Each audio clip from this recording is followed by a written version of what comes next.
Hey everybody, Cameron here. It's day 8 of Venture North Bicycle Expedition from Duluth, Grand Marais and back. I'm here in Two Harbors at the 3M Company Museum. And we've got a gentleman here that's going to give us a short tour, so hang on. What's your name, sir? Eldon Platts. Eldon Platts? Okay. Alright, well cool. Well go ahead, sir. And Well, about 1900 they were doing a lot of prospecting up here. People were looking for silver and copper and things like that up and down the shore. One of the miners, a man from Duluth, was working the North Shore up about 35 miles at what's now known as Crystal Bay. In that bay, he found a material that he thought was corundum. It's a natural occurring abrasive used in making sandpaper, grinding stone, things of this type. Second to diamond in hardness, and even in those days, very valuable. So 5 individuals from the area, 2 railroad executives, a doctor, a lawyer, and another businessman got together and they formed a corporation to mine this stuff, either to make their own abrasives or to sell it to people making abrasives. And of course they called themselves the Minnesota Mining and Manufacturing Company. Oh. One of the group, John Dwan, was a lawyer in town. He was also their first secretary. And this was his law office. He leased them the upper floor of this building in 1902 as their corporate office at $15 a month. The name was chosen here, articles of incorporation were signed here, and so on. So this was 3M starting in 1902. Well, they went ahead and purchased the property up there at Crystal Bay. And they built this 5-story Miller crusher you see in this picture right up here. They have the mine back behind it, of course, with a tramway to bring the ore down. Actually, that pulley and that piece of wood up on top are the only things left of the tramway. wow. At the same time, they leased the old Imperial Flour Mill in Duluth, which was vacant at the time down on the harbor, to use as a manufacturing plant. And that's in the other picture over there above the files. Well, they went ahead and dug out a bunch of the ore, got it ready, ran it through the plant. And lo and behold, when the assay report came back, instead of being corundum, it turned out to be a second grade of this anorthosite you see right here. Totally worthless for abrasives or anything else. So they'd done all this work on the word of this miner. Nobody bothered to have this stuff analyzed ahead of time. They tried everything to use it, but even to this day they haven't found a good commercial use for it. So here they sat with a hole in the ground, a pile of rock, and a 5-story building that wasn't a whole lot of use to anybody at the time. Fortunately, though, they didn't give up. They knew abrasives were going to be needed. You had the auto industry developing and all of that. So they started importing garnet from Spain. As soon as they found out this stuff was no good, they shut the mine down and I assume tore the building down and so on. They finally did make a good sandpaper, but like any company just starting, there were a lot of ups and downs. Things didn't always go right. And they almost went bankrupt at one point. They said their employees hadn't been paid for months, and executives actually for several years. Finally, in 1905, then Lucius Ordway from St. Paul came to their rescue, loaned them about $50,000. That got them back on their feet. They were able to buy supplies and pay wages and so on. What was his name? Lucius what? Lucius Ordway. Lucius Ordway? Okay. Then they were able to buy supplies, pay wages, and so on. But at the same time, Mr. Ordway asked that eventually everything be moved to St. Paul so he could keep his eye on his investment.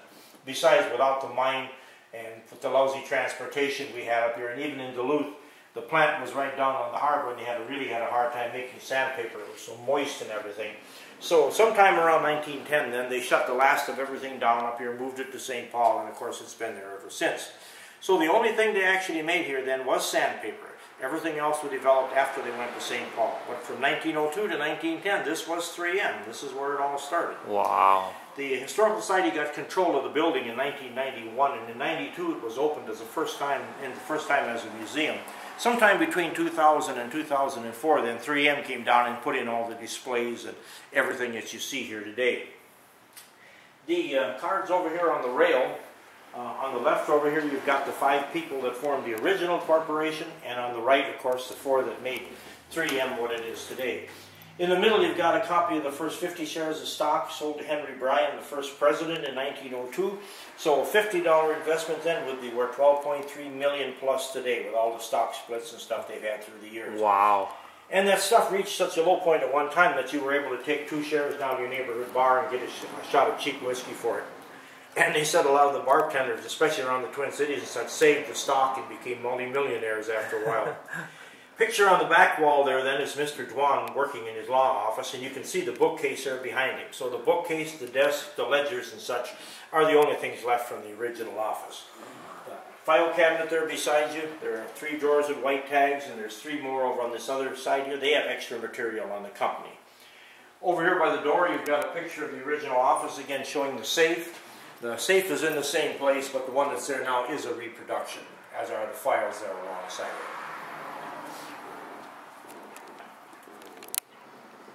So that bookcase that's in that old photo is right there. Yeah. The Oh, only yeah. thing is missing the bottom part of it's gone. You see, it had doors on the bottom. Right. That was cut off. They said that John Dwan's uncle actually had it in his garage, and he stored paint cans in it and stuff. But they cut the bottom off because it was too tall. He couldn't reach the top. Oh. Wow. The rest of it then is kind of a self-guiding thing. Go Right, through and right. look, and if you have Absolutely. any questions, why, I'll answer what I can. And I really like that photo there. yeah, I no, do that's real I good. do photography as a hobby, okay. and that's definitely, I like antique photos and stuff. So I'll just go a quick walk through here. You did an outstanding job, sir. That was Thank wonderful. you. This isn't the first time I've done it. So. I'm sure. I'm sure.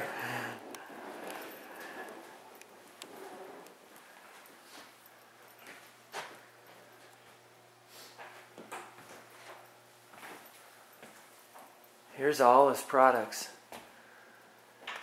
Actually, they make over 50,000 products. Yes, So what you have yep. here is just a drop in the bucket, actually. Yeah, my friend Peter and his friend Alden worked on the flags, the tape flags. Oh, okay. Yeah, and that was their program. And like I said, Peter retired after 28 years at 3M, and I'm just so proud of him. He's just a wonderful friend, and he and Alden worked real well on that flag program. But yeah, this is amazing. It was a great place to work, no question about it. Yeah, well, I'm sure he's happy to be retired now. It's quite a different company now. Yeah, So- he retired at the right time. yes, he did.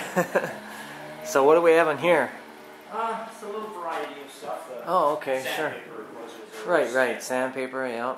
The Micropilation. microreplication. But that Replication. are common products under high magnification, the microreplication. Gotcha. Okay. This is all their sandpaper products. Wow. That's something.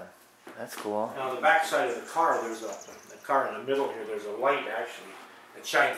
They make the signs, the coatings, and all Yes, they this. do. Yep, I'm familiar with those There's products. Biking and everything. A button you push Reflective tape and so there, on. and it gives you the. You Oh, can see sure. the reflective. Yep. The tapes and the things on the kids' clothes and the signs and Yep. everything like that. Oh, yeah. Yeah, that's very, very good tape. I think probably the best reflective stuff you can get on the market. It saved a lot of lives, I know that. Oh, through the absolutely. years. Absolutely.